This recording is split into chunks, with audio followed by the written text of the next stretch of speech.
My dear students, welcome back to Literary Criticism and Theory. Now you have a new movement just like realism. Okay, let's start.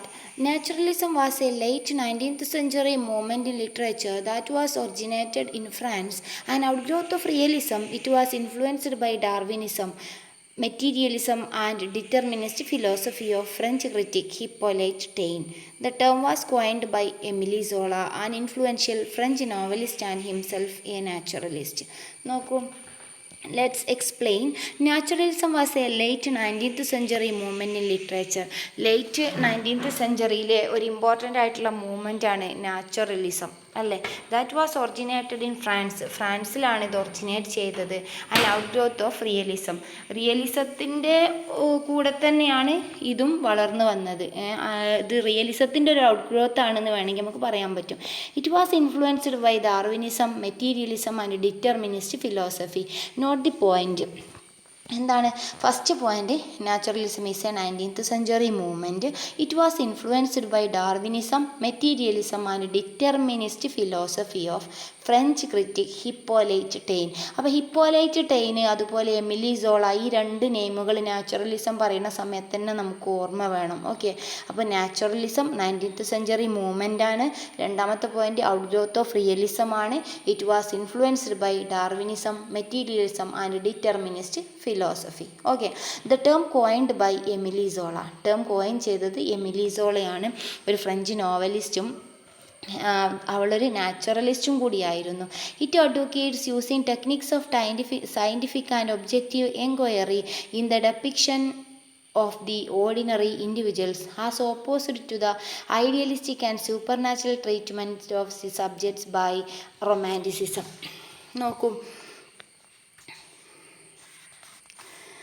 It advocates using techniques of scientific and objective enquiry.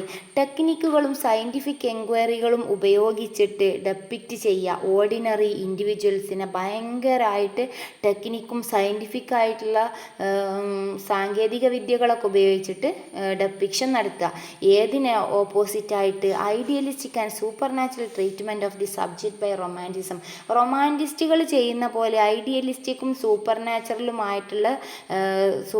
ആയിട്ടുള്ള ആ ഒരു ഡെപ്പിക്ഷന് എതിരായിട്ട്, അതിനെ oppose ചെയ്തുകൊണ്ട് highly ടെക്നിക്കലായിട്ടുള്ള ഒരു scientific എൻക്വയറിയാണ് ഇവർ ഉപയോഗിക്കുന്നത്. Clear ആണോ? ഇതും ഇമ്പോർട്ടൻ്റ് പോയിൻ്റ് ആണ് കേട്ടോ ഇപ്പോൾ പറഞ്ഞത്. Naturalism suggest that natural forces, environment, heredity and social conditions have a definite role in shaping the human character. Naturalism suggest ചെയ്യുന്നത് നാച്ചുറൽ ഫോഴ്സിനും എൻവയോൺമെൻറ്റിനും ഹെറിഡിറ്റിക്കും സോഷ്യൽ കണ്ടീഷൻസിനും ഡെഫിനിറ്റ് ആയിട്ടുള്ള ഒരു കറക്റ്റ് ആയിട്ടുള്ള റോൾ ഉണ്ട് ഹ്യൂമൻ ക്യാരക്ടർ ഷേപ്പ് ചെയ്യുന്നതിൽ. നാച്ചുറലിൽ ഉണ്ടാവുന്ന ഫോഴ്സ്, അതുപോലെ എൻവയോൺമെൻറ്റ്, ഇതൊന്നും മലയാളം പറയേണ്ടിയില്ലല്ലോ. എൻവയോൺമെൻറ്റിനും ഹെറിഡിറ്റിക്കും അല്ലെ, പാരമ്പര്യത്തിനും സോഷ്യൽ കണ്ടീഷൻ, സാമൂഹികമായിട്ട് കണ്ടീഷനൊക്കെ ഡെഫിനിറ്റ് ആയിട്ടുള്ള റോളുണ്ട് for shaping a human character. Am I right? Okay. Detached approach, pessimistic outlook and determinism are some of the common characteristics of naturalists. ഇതും നെക്സ്റ്റ് പോയിൻ്റ് ആണ്. വേറിട്ട മനോഭാവം, എല്ലാവരും ചെയ്യണ പോലെ അല്ലാതെ അതിൽ നിന്ന് വേറിട്ടിട്ട്. പിന്നെ പെസിമിസ്റ്റിക് ആയിട്ടുള്ള അല്ലേ, എന്താണ് മറ്റേ ശുഭാപ്തി വിശ്വാസത്തിൻ്റെ ഒപ്റ്റിമിസ്റ്റിക്കിൻ്റെ ഓപ്പോസിറ്റാണ് പെസിമിസ്റ്റ് ആയിട്ട്. പിന്നെ പെസിമിസ്റ്റിക് ഔട്ട്ലുക്ക് ആൻഡ് ഡിറ്റർമിനിസം, ഒരു എന്താണ് നിശ്ചയദാർഢ്യം. ഇതൊക്കെ നാച്ചുറലിസത്തിൻ്റെ കോമൺ ക്യാരക്ടറിസ്റ്റിക്സ് ആണ്. അപ്പോൾ ഈ രണ്ട് പോയിന്റും കൂടി ഇമ്പോർട്ടൻ്റ് ആയിട്ട് പഠിക്കുക. നാച്ചുറലിസം ശരിക്കും ചെയ്യുന്നത് എന്താണ്? Depiction of ordinary individuals by using scientific and objective enquiry. Note ചെയ്യട്ടോ ആ ഒരു point. Depiction of ordinary individuals by using techniques of scientific and objective enquiry. Okay, എന്തിന് ഓപ്പോസിറ്റായിട്ട്? By opposing the idealistic and supernatural depiction അല്ലേ, supernatural treatment of romantics അല്ലേ, റൊമാൻറ്റിസത്തിൻ്റെ ഐഡിയലിസ്റ്റിക്കും സൂപ്പർ നാച്ചുറലുമായ ട്രീറ്റ്മെൻറ്റിനെ ഓപ്പോസ് ചെയ്തുകൊണ്ട്. നാച്ചുറലിസം സജസ്റ്റ് ചെയ്യുന്നത് എന്താ വെച്ചാൽ ഫോഴ്സിനും എൻവയോൺമെൻറ്റിനും ഹെറിഡിറ്റിക്കും സോഷ്യൽ കണ്ടീഷൻസിനും എന്തുണ്ട്, there is an important role in shaping a human character shape ചെയ്യുന്നതിൽ ഇമ്പോർട്ടൻറ്റ് റോൾ ഉണ്ട്. പിന്നെ പറയുന്നത് detached approach, pessimistic outlook and നിശ്ചയദാർഢ്യം, determinism are the some of the common characteristics of naturalist. Okay, even though realism and naturalism are interlinked. Anyway ഇത് രണ്ടും എന്താണ്, interlinked terms ആണ്. They sustain some very significant differences too, but there are some significant differences also. ഓക്കെ, ഒരേ മോഡലായിട്ടുള്ള term ആണെങ്കിലും അവിടെ ചില ഡിഫറൻസുകൾ ഉണ്ട് എന്നാണ് പറയുന്നത്. Realism focuses on literary techniques for the depiction of reality, while naturalism depends on scientific methodology for the portrayal of objective human condition. ഇതാണ് ഫസ്റ്റ് വ്യത്യാസം, realism naturalism. What is the difference between realism and naturalism എന്ന് ചോദിച്ചു കഴിഞ്ഞാൽ, realism focuses on literary techniques for the depiction of reality. Literary ടെക്നിക്കുകളാണ് റിയാലിറ്റിനെ depict ചെയ്യാൻ വേണ്ടിയിട്ട് റിയലിസ്റ്റുകൾ ഉപയോഗിക്കുന്നത്. ലിറ്റററി ടെക്നിക്കാണ്. അപ്പോൾ realism focuses on literary techniques. At the same time naturalism depends on scientific methodology for the portrayal of objective human condition. Human condition ഒബ്ജക്റ്റീവായിട്ടാണ് രണ്ടുപേരും ചിത്രീകരിക്കട്ടോ, അല്ലാതെ പേഴ്സണൽ എലമെൻസ് ഒന്നും അതിലുണ്ടാവില്ല. പക്ഷേ both are having objective depiction. രണ്ടുപേരും objective depiction ആണ്.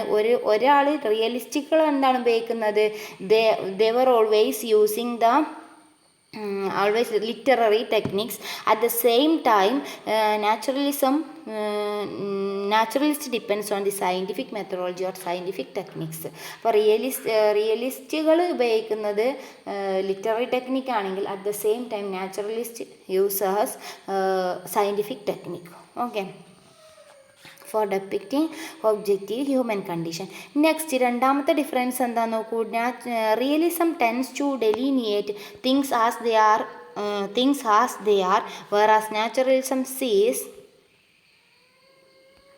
whereas naturalism sees human world as predetermined.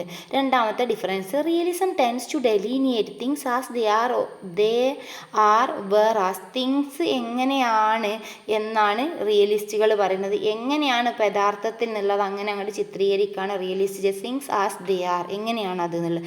At the same time naturalism sees human world as predetermine. Human world ആദ്യമേ predetermined ആണ്, ആദ്യമേ ഒരു മുൻധാരണ ഉള്ളതാണ് ഹ്യൂമൻ ലൈഫ്, ഹ്യൂമൻ വേൾഡ് എന്ന് പറഞ്ഞ രീതിയിലാണ് നാച്ചുറലിസ്റ്റിൻ്റെ ചിത്രീകരണം. നാച്ചുറലിസ്റ്റ് ഒന്നും കൂടെ സയൻറ്റിഫിക് രീതിയിലാണ് അവരുടെ ചിത്രീകരണം നടത്തുന്നത്.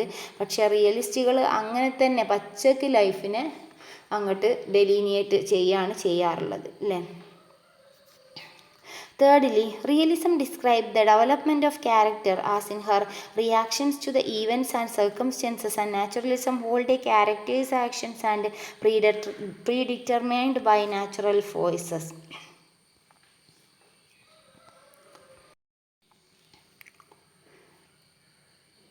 മൂന്നാമത്തതല്ലേ next, realism tends to delineate things as they whereas naturalism sees human world as predetermined.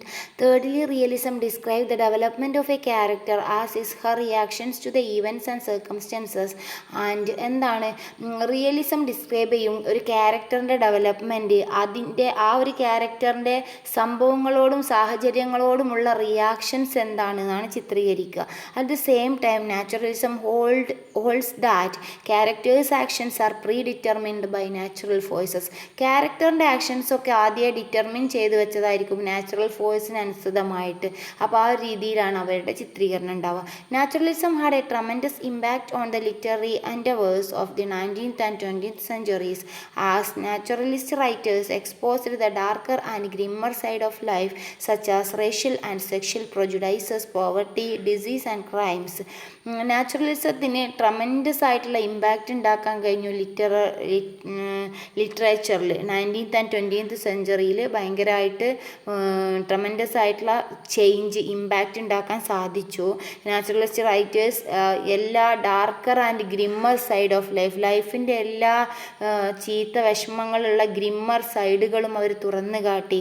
Racial, sexual prejudices, poverty, disease, crimes ഇതെല്ലാം അവരുടെ കഥകളിലൂടെ നോവലിലൂടെ അവർ എക്സ്പോസ് ചെയ്തു. Thus despite being inherently pessimistic, ഇവർ പെസിമിസ്റ്റിക് ആണെങ്കിലും they are in a way concern with the betterment of human condition, ഇവരൊരു തരത്തിൽ ഹ്യൂമൻ കണ്ടീഷന് ബെറ്റർമെൻറ്റ് ഉണ്ടാക്കി. Naturalism was a weak force outside France and Germany. In England, novelist George Gissing is a noted naturalist, even though Thomas Hardy and Joseph Conrad shared the pessimism and sense of tragedy of the naturalist in their novels. They adopted a high literary style compared to the austerity of the naturalist and rejected their objective approach. നോക്കൂ, naturalism was a weak force outside France and Germany. ഇത് France ജർമ്മനിൻ്റെ ഔട്ട്സൈഡിൽ ഒരു weak force ആയിരുന്നു. ഇംഗ്ലണ്ടിലെ novelist George Gissing is a noted naturalist, പ്രധാനപ്പെട്ട ഒരു naturalist ആയിരുന്നു ഇംഗ്ലണ്ടിലെ George Gissing. Even though Thomas Hardy and Joseph Conrad shared the pessimism and sense of tragedy. Thomas ഹാർഡിയും ജോസഫ് കോൺറഡും ഈ ഒരു പെസിമിസ്റ്റിക് ആയിട്ടുള്ള റൈറ്റേഴ്സ് ആണെങ്കിലും and a sense of tragedy of naturalist in their novels. അപ്പോൾ ഈ നാച്ചുറലിസ്റ്റിക് എന്താണ് sense of ട്രാജഡിയും പെസിമിസ്റ്റിക്കും ഊന്നി പറയുന്നവരാണ്. അത് അവരുടെ നോവലുകളിൽ മുറുകെ പിടിച്ചെങ്കിലും they adopted highly literary style compared to the austerity of the novelist and rejected their objective approach. ശരിക്കും അവരുടെ നാച്ചുറലിസ്റ്റിൻ്റെ ആ ഒരു ഒബ്ജക്റ്റീവ് അപ്രോച്ച് അവർ പിന്തുടർന്നില്ല. പക്ഷേ എന്താണ്, ശരിക്കും അവർ ഹൈലി ലിറ്റററി സ്റ്റൈലാണ് ഉപയോഗിച്ചത്. പക്ഷേ അവർ സെൻസ് ഓഫ് ട്രാജഡി ഉപയോഗിച്ചു. പിന്നെ ഓസ്ട്രിസിറ്റി ഓഫ് ദി സ്റ്റേൺനെസ്, നാച്ചുറലിസ്റ്റിൻ്റെ സ്റ്റേൺനെസ്സും എന്താണ് ഒബ്ജക്റ്റീവ് അപ്രോച്ചും അവർ റിജക്റ്റ് ചെയ്തു. അമേരിക്കൻ നോവലിസ്റ്റുകളായ Theodore Dreiser, John Steinbeck and Jack London were influenced by naturalism in a later stage. പിന്നീട് അമേരിക്കൻ നോവലിസ്റ്റുകളായിട്ടുള്ള തിയോഡർ ഡ്രൈസറും ജോൺ സ്റ്റീൻബക്കും ജാക്ക് ലണ്ടനും ഒക്കെ വളരെയധികം നാച്ചുറലിസത്തിനെ ഇൻഫ്ലുവൻസ് ചെയ്തു എന്നാണ് പറയുന്നത് കേട്ടോ.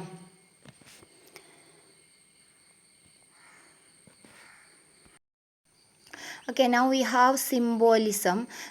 Symbolism is a literary movement that originated with a group of French poets in the late 19th century like Charles Baudelaire, Arthur Rimbaud and Paul Verlaine, which later spread to other forms of art like painting and theatre. It was revolt against the rigid conventions that were prevalent in the contemporary French poetry in terms of the techniques and themes. Symbolism or literary movement ആണ്. അത് എന്താണ്, originated with a group of French poets. ഒരു group of French പോയറ്റ്സുകളാണ് ഇതിന് ആരംഭം കുറിച്ചത് late 19th സെഞ്ചുറീൻ്റെ അവസാന ഘട്ടത്തിൽ. Charles Baudelaire, Arthur Rimbaud, Paul Verlaine ഇവരെ പോലുള്ള.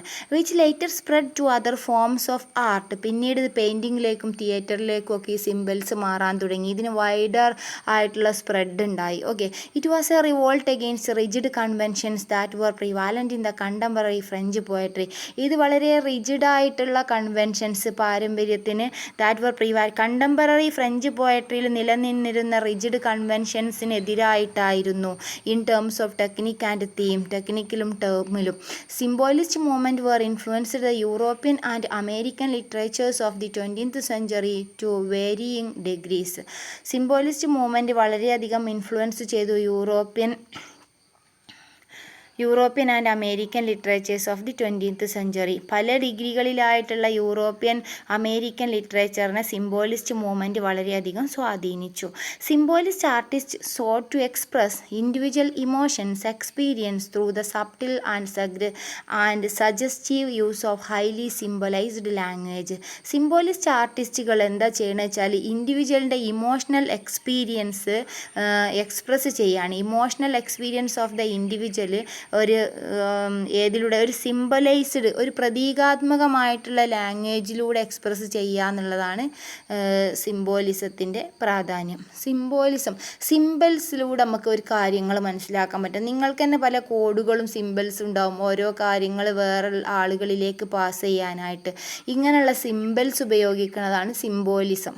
ജസ്റ്റ് പറയുകയാണെങ്കിൽ കേട്ടോ, ഇത് നോവലുകളിലും പോയട്രികളിലും ധാരാളം സിംബൽസ് ഉണ്ട്. ഇത് വളരെയധികം വളരെയധികം ഇന്നർ മീനിങ്സും തരുന്നുണ്ട് നമുക്ക്. ഇതാണ് സിമ്പിൾസ്. ഇപ്പോൾ ക്രോസ്, ക്രിസ്തുവിൻ്റെ, ഇതൊക്കെ സിമ്പിൾസാണ്. അതുപോലെ വെള്ള പ്രാവ്, അങ്ങനത്തെ ഉള്ള ഓരോ സംഭവങ്ങളെയാണ് കേട്ടോ ഉദ്ദേശിക്കുന്നത്. പിന്നെ നമ്മൾ പ്രഭാതത്തിന് സിമ്പിൾസ് ഉണ്ട്. അങ്ങനെ ഓരോ സിമ്പിൾസുകൾ അതിലൂടെ നമുക്കൊരു ലാംഗ്വേജ് അതിൻ്റെ സിമ്പിളിൻ്റെ ഉള്ളിലൊരു ലാംഗ്വേജ് നമുക്ക് കാണാൻ പറ്റും. അപ്പോൾ ഇൻഡിവിജ്വലിൻ്റെ ഇമോഷണൽ എക്സ്പീരിയൻസ് സിംബലിലൂടെ സിംബോളിക് ലാംഗ്വേജിലൂടെ എക്സ്പ്രസ് ചെയ്യുന്നതിനെയാണ് സിംബോളിസം എന്ന് പറയാം. Symbolism involves the use of symbols in literary works to signify ideas and qualities. Symbolism involve ചെയ്യുന്നത് യൂസ് ഓഫ് സിംബൽസ് ആണ്. ഈ ലിറ്റററി വർക്കിൽ സിംബൽസ് ഉപയോഗിക്കുക എന്തിനു വേണ്ടിയിട്ട്? To signify ideas and qualities.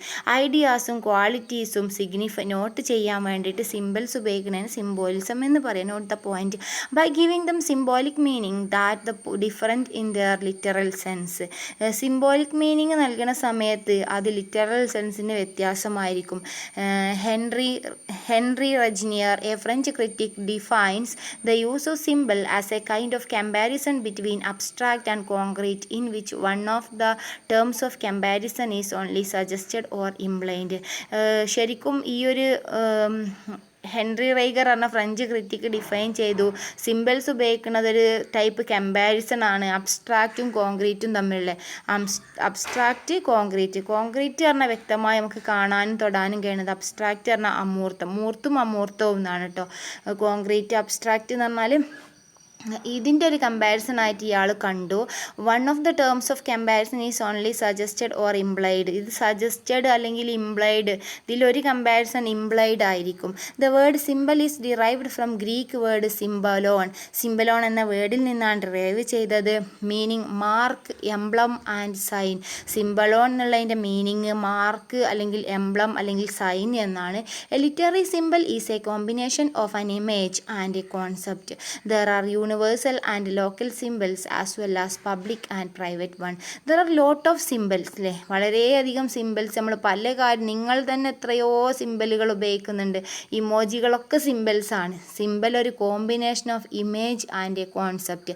നമ്മൾ ഫോണിലൊക്കെ അയക്കുന്ന ഇമോജി, ഇഷ്ടംപോലെ സിമ്പിൾസ്, പലതിനും പല രീതിയിലുള്ള സിമ്പിൾസ് ഉണ്ട് അല്ലേ. അതിലൊക്കെ ഒരു കോൺസെപ്റ്റും ഉണ്ട് എന്നാണ് പറഞ്ഞത്. ഇപ്പോൾ ചിരിക്കണ ഇമോജി, കരയുക എന്നുള്ളൊരു കോൺസെപ്റ്റ് അതിലുണ്ട്. ചിരിക്കണതിൽ ചിരിക്കുക, കളിയാക്കണേന് അങ്ങനത്തതുണ്ട്. അങ്ങനെ എല്ലാവിധ ഇമേജിൻ്റെ ഉള്ളിലൊരു കോൺസെപ്റ്റ് ഉണ്ടാവും. There are universal and local symbols as well as private public symbols. Universal symbols ഉണ്ട്, ലോക്കൽ ഉണ്ട്, പബ്ലിക് പ്രൈവറ്റ് സിംബൽസ് ഉണ്ട്. Okay. The use of symbols in art is not an exclusive convention of the symbolist.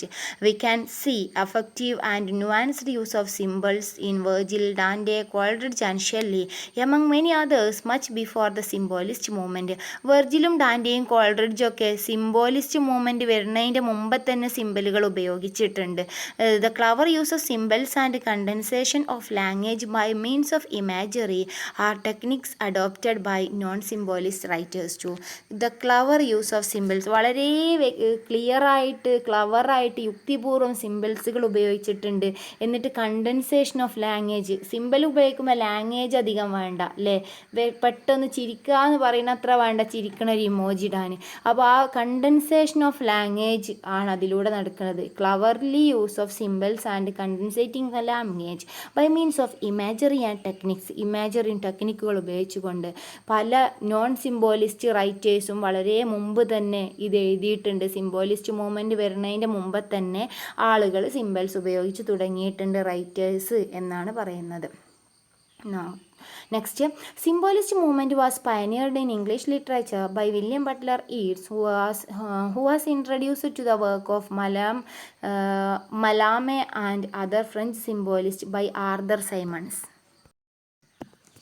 സിംബോളിസ്റ്റ് movement pioneer ചെയ്ത് അതിന് തുടക്കമിട്ടത് English ലിറ്ററേച്ചറിൽ William Butler Yeats ആണ്. Who was introduced to the work of Mallarme and other French symbolist by Arthur Symons. ഇതിന് മലാമിൻ്റെയും മറ്റ് French പ്രതീകാത്മകങ്ങളുടെയും കൃതികൾ ആർതർ സൈമൺസ് അവതരിപ്പിച്ചു. ആർതർ സൈമൺസ് ഫ്രഞ്ച് സിംബോളിസ്റ്റുകളുടെയും മലാമിൻ്റെയും കൃതികൾ അവരെന്ത് ചെയ്തു, അവതരിപ്പിച്ചു എന്നാണ് പറയുന്നത്. പിന്നെ ടി എസ് എലിയട്ടും ഡൈലൻ തോമസും ജെയിംസ് ജോയ്സും are few other English writers who effectively made use of symbols in their work in the modern age.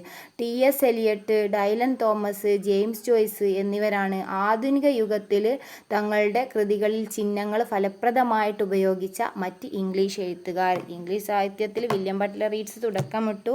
രണ്ടാമത് ലാസ്റ്റ് ഡൈലൻ തോമസും ടി എസ് എലിയട്ടും ഒക്കെ മോഡേൺ യുഗത്തിൽ ഇതിൻ്റെ വക്താക്കളായി മാറി എന്നാണ് പറഞ്ഞത്. അപ്പോൾ സിംബോളിസം ആദ്യം നിലനിന്നിരുന്നൊരു മൂവ്മെൻ്റ് ആയിരുന്നു. പിന്നെ Baudrillard, Arthur Raymond, Paul Verlaine ഇവരൊക്കെ ഇത് ലേറ്ററായിട്ട് സ്പ്രെഡ് ചെയ്തു. ഇങ്ങനെയൊക്കെയാണ്. പിന്നെ symbolism involves use of symbols in literary works to signify ideas and qualities. Okay, ഇത്രയും കാര്യങ്ങളാണ്. Now I stop here. Thank U.